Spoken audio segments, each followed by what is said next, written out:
and welcome back to Salma Daily English. I'm so happy you're here. Today's episode is going to be fun and maybe a little uncomfortable. We're talking about everyday English mistakes that instantly reveal you're not fluent, even if your grammar is perfect. These are the tiny phrases, word choices, and reactions that don't show up in textbooks, but show up in real life. And don't worry, by the end of this episode, you'll know exactly how to fix them.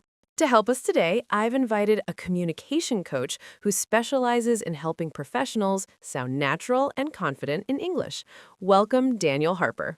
Thank you, Selma. I'm excited to be here. And I promise, we're not here to judge anyone. We're here to upgrade your English. I love that. Upgrade, not criticize. That's our theme today.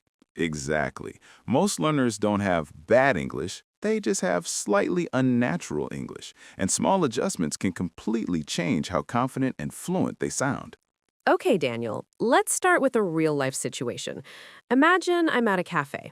I walk up to the counter and say, "Give me one latte." Pause. That's our first moment. Already? That was fast. Yes, grammatically correct, but socially a little harsh. Give me sounds like an order. So what should I say instead? In everyday English, especially in cafes or restaurants, we soften requests. You could say, "Can I get a latte?" Or, "I'll have a latte, please." So the mistake isn't grammar, it's tone.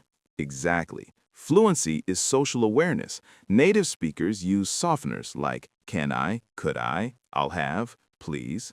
That's so interesting. Many learners translate directly from their language where "give me" is normal. Yes, and that tiny phrase instantly signals non-native. Okay, let's try another situation. I'm at a networking event. I meet someone and say, "What is your job?" Pause again. Oh no, what did I do now? It's not wrong, but it sounds direct and slightly mechanical. In natural English conversation, we'd say, "What do you do?" Or, "So what line of work are you in?" What do you do feels much more relaxed. Exactly. Natural conversation is about flow, not correctness. So instead of sounding like a form, I sound like a person. Perfectly said. Okay, casual hangout with friends. Someone tells me a funny story and I respond, "It is very funny." This is a classic one. I feel attacked. Don't. But in real conversation, we rarely say, "It is very funny." We'd say, "That's hilarious," or "That's so funny," or even just laugh and say, "Oh my God." So contractions matter too. That's instead of that is. Yes, fluent speech is full of contractions. I'm, your, that, it's. If you avoid contractions, you sound formal or robotic.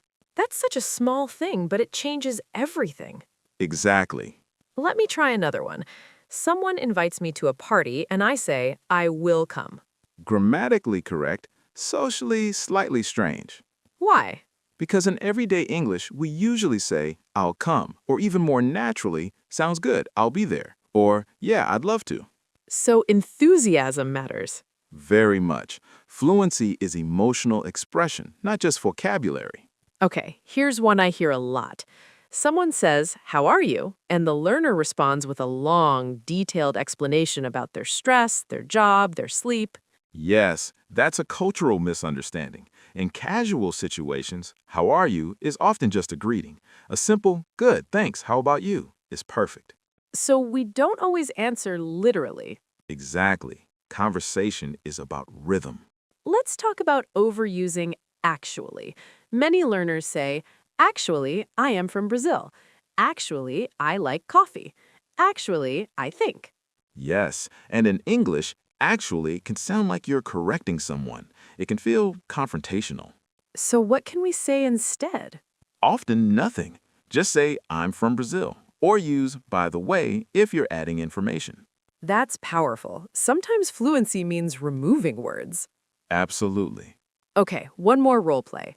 I make a mistake and I say, "Sorry for my bad English." This one hurts me. Why? Because it immediately lowers your status. Instead, say, "Let me rephrase that," or "What I meant was," that sounds confident. So we don't apologize for existing in English. Exactly. Confident communication is fluent communication. I love that. And remember, native speakers make mistakes too. They just don't announce them. That's such a good mindset shift. Let's quickly explain some key ideas from today. First, softeners. These are polite phrases like could I, can I, or I'll have that make requests sound friendly. Second, contractions. Shortened forms like I'm, you're, that, it. They make your English sound natural and conversational. Third, rephrase. This means to say something again in a different way. For example, let me rephrase that. And one more, tone. Tone is the emotional feeling behind your words. Two sentences can have the same meaning, but very different tone. Exactly. And today was all about upgrading your tone. Okay, everyone, it's your turn. Daniel and I are going to say an awkward sentence. Pause the video and upgrade it. Ready? Sentence 1. Give me a coffee. Pause. Think. What's the upgrade? Answer. Can I get a coffee, please? Or I'll have a coffee, please. Sentence 2. What is your job? Upgrade? Answer. What do you do? Or what line of work are you in?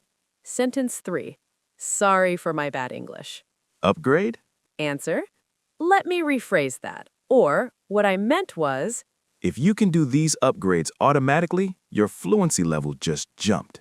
Daniel, this was so practical. I love that we didn't talk about complicated grammar, just real-life upgrades.